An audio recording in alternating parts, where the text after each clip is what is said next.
Okay, the next one we're going to do is cardiogenic shock.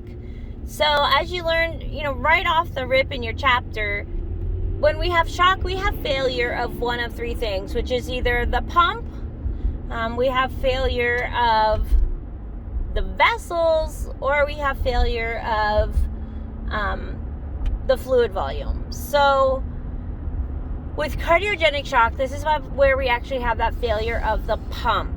The heart itself is just struggling to do its job. So one of the biggest signs and symptoms of cardiogenic shock is that chest pain. So as we have that MI, your myocardial infarction, part of your heart is dying. I mean, we have death of the heart. And hopefully when you guys do your cardiac chapter, you're able to catch that stuff really fast and maybe keep some of that heart from dying. But then we have our stubborn people who have that cardiogenic shock. They have those chest pains. They don't go to the doctor. They think it's indigestion, and they do have some death of the heart. So in cardiogenic shock, our pump is just not functioning. So maybe it's not functioning because we have some death of the heart, or maybe it's not functioning because we have blockage, and part of our heart's not getting perfused like it should. So, this is a super bumpy road I'm on here.